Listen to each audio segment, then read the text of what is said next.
Hello అందరికీ welcome to our channel. ఈరోజు వీడియోలో ఆవకాయతో ఎగ్ నూడిల్స్ ఏ విధంగా ప్రిపేర్ చేసుకోవాలి ఇప్పుడైతే చూసిద్దాం. దీనికోసం అయితే స్టవ్ వెలిగించుకొని ఒక గిన్నె పెట్టుకొని వాటర్ అయితే వేడి చేసుకోవాలి. వేడి చేసుకొని కొంచెం అయితే ఆయిల్ వేసుకొని మనం నూడిల్స్ అయితే దీంట్లో ఉడకబెట్టుకోవాలి. దీంట్లో ఆయిల్ వేసుకోవడం వల్ల మనకైతే నూడిల్స్ అనేవి స్టిక్గా కాకుండా ఉంటాయి, సపరేట్గా అవుతాయి.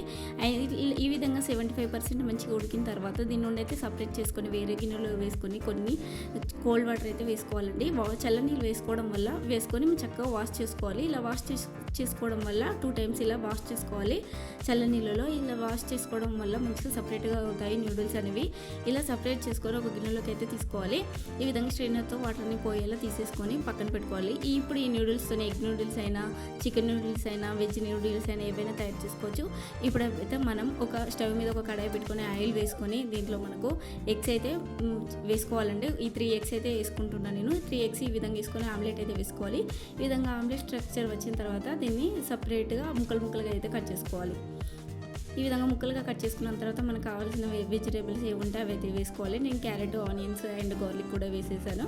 వేసి చక్కగా వీటిని మంచిగా ఫ్రై చేసుకోవాలి. ఈ విధంగా ఫ్రై అయిన తర్వాత మొత్తం అంతా ఫ్రై అయిన తర్వాత ఇప్పుడైతే మనం బాయిల్ చేసుకున్న పక్కన పెట్టుకున్న నూడిల్స్ని అయితే దీంట్లో యాడ్ చేసుకోవాలి.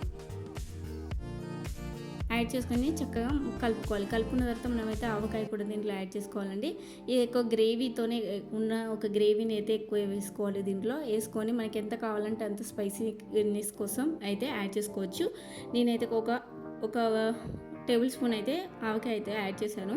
యాడ్ చేసి మొత్తం అంతా ఇదంతా నూడిల్స్కి పట్టేలాగా ఈ విధంగా కలుపుకున్న తర్వాత దీనికైతే మనము ధనియాల పౌడర్ కొంచెం అయితే యాడ్ చేసుకోవాలి. నూడిల్స్ మసాలా ఉంటుంది కదా, అది కూడా యాడ్ చేసిన తర్వాత ఇదంతా యాడ్ చేసిన తర్వాత మొదలు ఒకసారి మొత్తం కలుపుకున్న తర్వాత దీంట్లో లాస్ట్కు పెప్పర్ పౌడర్ కూడా యాడ్ చేసుకోవాలి. సాల్ట్ ఈ విధంగా అన్నీ యాడ్ చేసుకొని మంచిగా ఈ చట్నీ అంతా నూడిల్స్కి పట్టేలాగా ఈ విధంగా కలుపుకుంటే మనకైతే ఆవకాయ నూడిల్స్ అయితే ఎగ్ నూడిల్స్ రెడీ అయిపోతాయి. టేస్ట్ అయితే సూపర్ అంటే ఎమ్మిగా ఉంది. కంపల్సరీ ట్రై చేయండి. ఈ వీడియో కనుక నచ్చినట్లయితే లైక్, షేర్, కామెంట్ చేయండి. ఇలాంటి టేస్ట్ అండ్ హెల్దీ రెసిపీస్ కోసం మన ఛానల్ని సబ్స్క్రైబ్ చేసుకోవడం మర్చిపోదు. Thanks for watching.